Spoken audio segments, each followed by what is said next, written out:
مگر صورتحال جوں کی توں تھی۔ رات کو کھانے کے بعد بھی ہم دیر تک بیلا ہی کے بارے میں باتیں کرتے رہے تھے۔ رتنا کا خیال تھا کہ ناگراج کی موت کے بعد وہ ڈر گئی تھی اور اب شاید کبھی ادھر کا رخ نہ کرے، لیکن میرا خیال مختلف تھا۔ بیلا کو میں بہت اچھی طرح سمجھ چکا ہوں، میں نے کہا۔ وہ آسانی سے شکست ماننے والی نہیں ہے۔ ناگراج تو خطرناک تھا ہی، بیلا اس سے بھی زیادہ خطرناک ہے سمترا۔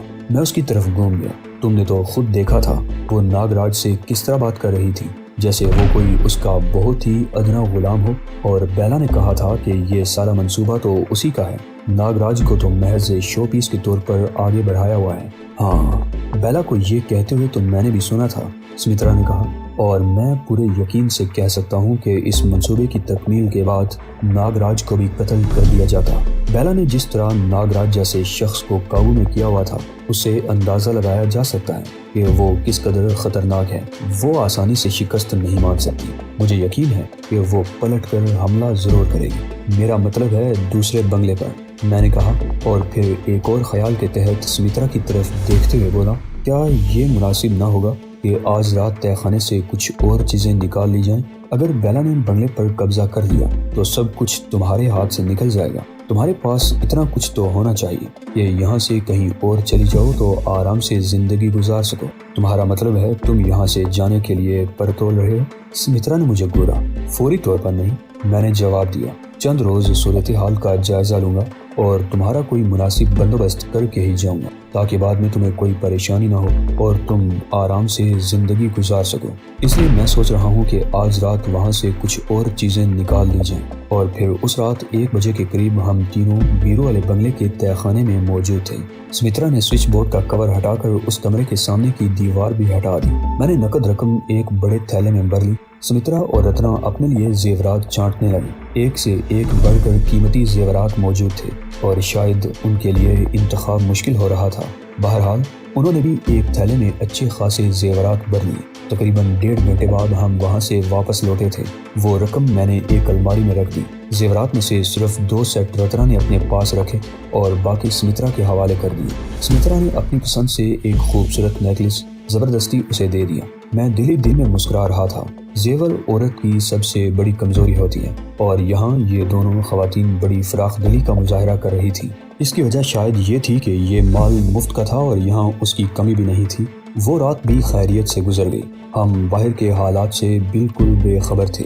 3 دن ہو چکے تھے اور میرے لیے باہر کے حالات جاننا بہت ضروری تھا، اور پھر اس روز میں نے باہر نکلنے کا فیصلہ کر لیا۔ سمترا اور رتنا کو پتہ چلا تو وہ دونوں بھی تیار ہو گئی، اور پھر یہ پروگرام بنا کہ وہ دونوں الگ جائیں گی اور میں الگ، لیکن ہم لوگ ایک دوسرے سے دور نہیں رہیں گے۔ سمترا اور رتنا نے راجستھانی لباس پہنا اور چہروں پر اس قدر گونڈا میک اپ کیا تھا کہ ان کے حلیے بگڑ کر رہ گئے تھے۔ انہیں دیکھ کر لگتا تھا جیسے وہ کسی نہایت پسماندہ گاؤں سے آئی ہوں۔ میں نے اپنے لیے ایک ہندو سادھو کا گیٹ اپ پسند کیا تھا۔ ویسے بھی اب مجھے پہچاننے والا کوئی نہیں رہا تھا، صرف ایک بیلا تھی، اور ظاہر ہے وہ میری تلاش میں سڑکوں پر نہیں پھر رہی ہوگی۔ سادھو کے گیٹ اپ میں میرا حلیہ اور بھی بگڑ گیا تھا۔ شام کا اندھیرا پھیلنے کے تھوڑی ہی دیر بعد ہم بنگلے سے نکل گئے۔ ہم تینوں کے پاس پستول موجود تھے جو لباس میں چھپا رکھے تھے۔ بنگلے کی چابیاں سمترا نے اپنے پلو سے باندھ لی تھی۔ گیٹ سے نکلتے ہی میں ایک طرف اندھیرے میں کھڑا ہو گیا، اور جب وہ تقریباً 100 گز آگے نکل گئی تو میں بھی رام رام جپتا ہوا ان کے پیچھے چل پڑا۔ سالار بازار سب سے زیادہ قریب تھا۔ اس علاقے میں بڑی رونق تھی، بڑی تعداد میں سیاح بھی نظر آ رہے تھے۔ سمترا اور رتنا ادھر ادھر گھومتی رہی اور میں ان کے پیچھے پیچھے چلتا رہا۔ کبھی وہ رک جاتی تو میں بھی قریب ہی رک جاتا اور آس پاس موجود لوگوں سے باتیں کرنے لگتا۔ ہمیں مختلف شاپنگ ایریاز میں گھومتے ہوئے 2 گھنٹے گزر گئے۔ سمترا نے ایک حلوائی کی دکان سے کچھ مٹھائی اور پکوڑے وغیرہ خریدے اور دور ہٹ کر فٹ پاتھ پر بیٹھ کر کھانے لگی۔ میں بھی ان کے قریب ہی رک گیا اور بھکاریوں کی طرح ہاتھ پھیلا دیا۔ ان دونوں نے ناگوار سی نگاہوں سے میری طرف دیکھا۔ سمترا نے 2 جلیبیاں اور 3-4 پکوڑے میرے ہاتھ پر رکھ دیے اور میں اسے دعائیں دیتا ہوا قریب ہی بیٹھ گیا۔ کوئی زیادہ گڑبڑ نہیں ہے، سمترا نے سرگوشیانہ لہجے میں اس طرح کہا جیسے وہ رتنا سے کچھ کہہ رہی ہو۔ لوگوں کو ناگراج اور اس کے ساتھیوں کے قتل کا پتہ چل گیا ہے۔ لوگ اس راکشس سے نجات مل جانے پر بہت خوش ہیں، اس لیے شہر میں رونق بھی نظر آ رہی ہے، اور رانا شمشیر سنگھ کو اب بیلا کی تلاش ہے۔ میں نے منہ چلاتے ہوئے اپنی معلومات سے آگاہ کیا۔ میرا خیال ہے اب ہمیں واپس چلنا چاہیے، شہر میں گھومنا بیکار ہے، یہ کھا لیں تو چلتے ہیں، سمترا نے جواب دیا۔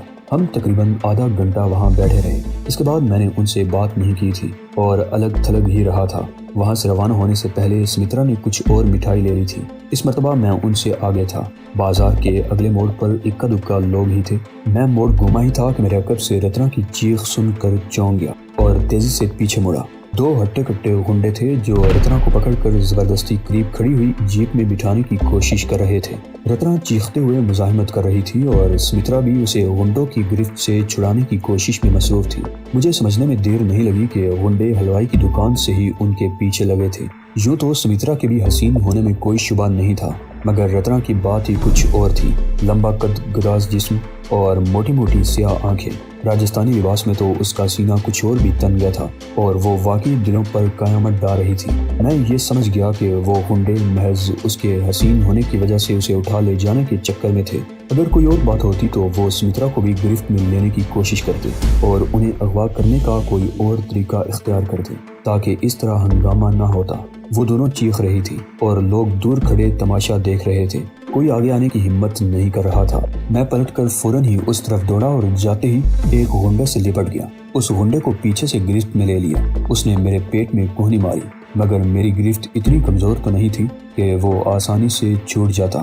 میں چیخ چیخ کر لوگوں کو بھی غیرت دلا رہا تھا کہ اگر ان کے گھر کی کسی عورت کو اس طرح اٹھانے کی کوشش کی جائے تو کیا اس وقت بھی وہ خاموش کھڑے تماشا دیکھتے رہیں گے؟ میری یہ چیخو پکار نتیجہ خیز ثابت ہوئی اور 5-6 آدمی آگے آگے۔ ایک غنڈے نے چاقو نکال لیا، مگر میں نے اسے ہاتھ ہلانے کا موقع بھی نہیں دیا اور اس کا بازو پکڑ کر پیچھے کی طرف موڑتا گیا۔ چاقو اس کے ہاتھ سے گر گیا۔ اب 10-12 آدمیوں نے ان غنڈوں کو گھیر لیا تھا اور ان کی پٹائی کر رہے تھے۔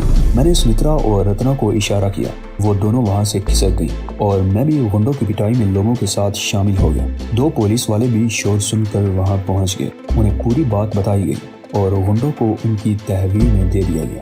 وہ لونڈیاں کہاں ہیں؟ ایک پولیس والا ادھر ادھر دیکھنے لگا۔ شریف ناریاں تھیں، اپنی عزت بچا کر ادھر کو چلی گئی ہیں حوالدار۔ میں نے مخالف سمت کی ایک گلی کی طرف اشارہ کر دیا۔ کوئی بات نہیں، تم ہمارے ساتھ چلو سادھو مہاراج، ایک پولیس والے نے کہا۔ ان کے خلاف رپٹ لکھوانے کے لیے کسی کی ضرورت تو ہوگی۔ ہم کو ان دنگا فساد سے الگ رکھیو مہاراج، میں نے ہاتھ جوڑ دیے۔ ہم سادھو سنت لوگ ان جھگڑوں میں نہ پڑتے۔ انہوں نے عورتن کو نہ چھیڑا ہوتا تو ہم یہاں کبھی نہ رکتے، اپنی راہ چلتے رہتے۔ ہاں، سوامی جی کو بھی ساتھ لے جاؤ حوالدار جی، ایک آدمی نے کہا۔ دوسرے لوگوں نے بھی ان کی تائید کی اور میرے دیوتا کوچ کر گئے، لیکن بہرحال اس آدمی کو بھی ساتھ لے لیا گیا جس نے مجھے ساتھ لے جانے کو کہا تھا۔ میں پہلی بار تھانے میں آیا تھا، یہاں ایک سے ایک گارڈ پولیس والا تھا۔ مجھے اندیشہ تھا کہ اوٹ پٹانگ قسم کے سوالات نہ شروع کر دیے جائیں یا کسی کو مجھ پر کوئی شبہ نہ ہو جائے۔ تقریباً 1.5 گھنٹے بعد ان غنڈوں کے خلاف رپورٹ لکھی گئی۔ مجھ سے نام پتہ پوچھا گیا تو میں نے بڑے اطمینان سے ایک آشرم کا پتہ لکھوا دیا اور پھر تھانے کے گیٹ سے نکلتے ہوئے میں نے اطمینان کا سانس لیا۔ میں یہ بھی سوچ رہا تھا کہ سمترا اور رتنا گھر پہنچ گئی ہوں گی اور مجھے دیر ہو جانے پر پریشان ہو رہی ہوں گی، لیکن تھانے سے نکل کر دوسری گلی کا موڑ گھوما ہی تھا کہ 2 ہجولے اچانک کی تاریکی سے نکل کر میرے سامنے آ گئے اور میں اچھل پڑا۔ وہ سمترا اور رتنا تھی۔ تو تم؟ ہماری حیرت کے میرے منہ سے بات بھی ٹھیک سے نہیں نکل رہی تھی۔ تمہیں چھوڑ کر ہم کیسے جا سکتی تھی؟ رتنا نے مسکراتے ہوئے کہا۔ اب جلدی سے یہاں سے نکل چلو، اگر کوئی پولیس والا اس طرف آ گیا تو گڑبڑ ہو جائے گی، میں نے کہا۔ ہم تیزی سے گلی میں چلتے رہے۔ 2-3 گلیاں گھوم کر ہم سڑک پر نکل آئے اور پھر آدھے گھنٹے بعد ہم اپنے ٹھکانے پر پہنچ چکے تھے۔ کم بخت نے ایسی چٹکی کاٹی تھی کہ بوٹی نچ گئی۔ رتنا کہتے ہوئے اپنے بازو کو دیکھنے لگی۔ اس کے بازو پر نیل پڑ گیا تھا۔ اس نے گاگرا اور بغیر آستین کی چولی پہن رکھی تھی۔ نہ صرف بازو بلکہ کمر بھی برہنہ تھی۔ کپڑا صرف چولی کے اگلے حصے پر تھا۔ کمر پر صرف آدھا انچ چوڑے 2 فیتے تھے۔ گھر پہنچ کر بھی ان دونوں میں سے کسی نے لباس نہیں بدلا، البتہ چنیاں بھی اتار کر پھینک دی۔ اس وقت 11 بج چکے تھے۔ سمترا میرے ساتھ بیٹھی رہی اور رتنا کچن میں گھس گئی۔ سمترا نے جو مٹھائی خریدی تھی وہ غنڈوں سے ہاتھا پائی کے دوران بھی محفوظ رہی تھی، جسے سمترا نے اب ایک پلیٹ میں ڈال لیا تھا۔ 12 بجے کے قریب ہم نے کھانا کھایا اور پھر برآمدے میں کرسیوں پر بیٹھ گئے۔ تازہ ہوا اچھی لگ رہی تھی۔ ہم شہر کے حالات پر ہی تبصرے کرتے رہے۔ ناگراج کی موت کے بعد لوگوں نے واقعی سکھ کا سانس لیا تھا۔ لوگ تو یہی سمجھتے رہے تھے کہ وہ ایک غنڈہ اور بدماش تھا، جس نے شہر والوں کا جیون دو بر کر رکھا تھا اور اس کی موت پر انہوں نے سکھ کا سانس لیا تھا، لیکن اندر کی کہانی انہیں معلوم نہیں تھی۔ انہیں کیا معلوم کہ ناگراج کی موت سے ان کی سرکار کو کتنا ناقابل تلافی نقصان پہنچا تھا۔ سرکار کے کیسے کیسے منصوبے خاک میں مل گئے تھے۔ بیلا کی گمشدگی ہمارے لیے حیرت انگیز تھی۔ اب مجھے یہ اندازہ لگانے میں دشواری پیش نہیں آئی کہ وہ زخمی تھی۔ اس رات بھاگ دوڑ کی وجہ سے اس کی طبیعت زیادہ خراب ہو گئی تھی اور وہ کہیں دبک کر بیٹھی ہوئی تھی۔ ہم تقریباً 1 گھنٹے تک برآمدے میں بیٹھے رہے اور پھر اندر آ گئے۔ سمترا نے دروازہ لاک کر دیا اور ہم ماسٹر بیڈ روم میں آ گئے۔ کمرے میں آتے ہی سمترا نے ویڈیو فلم لگا دی، جس سے مجھے اندازہ ہوا کہ ان دونوں کا سونے کا ابھی کوئی ارادہ نہیں تھا۔ 2 بجے کے قریب بپ بپ کی آواز سن کر ہم تینوں اچھل پڑے اور تینوں نے بیک وقت گھوم کر مانیٹرنگ سیٹ کی طرف دیکھا۔ پینل پر ایک سرخ بتی سپارک کر رہی تھی۔ سمترا چھلانگ لگا کر پینل کے قریب پہنچ گئی اور ایک بٹن دبا کر لیور کو آہستہ آہستہ حرکت دینے لگی۔ میں مانیٹرنگ سیٹ کی طرف دیکھنے لگا۔ بیرو کے بنگلے کے برآمدے کے دروازے کا منظر نظر آ رہا تھا۔ دروازہ آہستہ آہستہ کھلا اور اسکرین پر جو چہرہ دکھائی دیا وہ میرے لیے حیرت انگیز تھا۔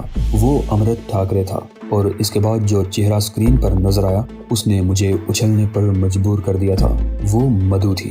سمترا لیور کو حرکت دے کر کیمرے کو فوکس کرتی رہی اور اسکرین پر ان چہروں کو دیکھ کر میرے دل کی دھڑکن تیز ہوتی رہی۔ مدھو کو امرت ٹھاکرے کے ساتھ دیکھ کر میرے جسم پر چیونٹیاں سی رینگنے لگی۔ دماغ میں دھماکے سے ہو رہے تھے۔ اب یہ بات میری سمجھ میں آ گئی تھی کہ اس رات ناگراج کو ٹھکانے لگانے کے بعد واپس آتے ہوئے وہ دونوں راستے میں کیوں اتر گئے تھے۔ کھنڈر کے تہہ خانے میں مٹھو رام اور مدھو کچھ دیر کے لیے ایک دوسرے کے قریب رہے تھے۔ ہو سکتا ہے اس دوران موقع پا کر مدھو نے مٹھو رام کو بیرو کے خزانے کے بارے میں بتا دیا ہو۔ بیرو اب جہنم میں پہنچ چکا تھا۔ اس خزانے کا کوئی وارث نہیں تھا۔ وہ اس کا ہو سکتا تھا جو اس پر قبضہ کر لے۔ مٹھو رام یہ بھی جانتا تھا کہ ناگراج اور امرت ٹھاکرے کے علاوہ اور بھی بہت سے لوگ وہ دولت حاصل کرنا چاہتے تھے۔ مدھو سے بیرو کے قتل کا سننے کے بعد ہو سکتا ہے مٹھو کے ذہن میں بھی کوئی ایسا خیال آیا ہو اور مدھو کو ساتھ لے کر راستے میں اتر گیا کہ رات کسی محفوظ جگہ پر گزارنے کے بعد صبح سویرے ہی اس شہر سے نکل جائیں گے۔ مٹھو رام کو امرت ٹھاکرے کے بارے میں کچھ معلومات حاصل ہوں گی۔ اس نے ٹھاکرے سے رابطہ کیا، 2-3 دن منصوبہ بندی میں لگے ہوں گے اور آخرکار وہ امرت ٹھاکرے کو لے کر یہاں پہنچ گئے۔ ان کی رہنمائی مدھو نے کی ہوگی۔ میں اسکرین پر ان لوگوں کی صورتیں دیکھ رہا تھا جو برآمدے والے دروازے سے اندر داخل ہوئے تھے۔ ٹھاکرے، مدھو اور 2 آدمی اور تھے مگر ان میں مٹھو نہیں تھا۔ ٹھاکرے اور اس کے ساتھیوں کے پاس آٹومیٹک رائفلیں تھیں مگر مدھو خالی ہاتھ تھی۔ ان لوگوں کی نقل و حرکت کے ساتھ سمترا پینل کے لیور کو بھی حرکت دے رہی تھی۔ وہ لوگ چاروں طرف پھیلے ہوئے تھے۔ سمترا لیور کو کبھی ایک طرف گھماتی کبھی دوسری طرف۔ اسکرین پر ہال کمرے کے مختلف مناظر ابھر رہے تھے اور آخرکار اس راہداری کا منظر ہمارے سامنے آ گیا جس میں پنڈت بیرو والا کمرہ تھا۔ اس کے سامنے والی لین میں 2 کمرے اور تھے۔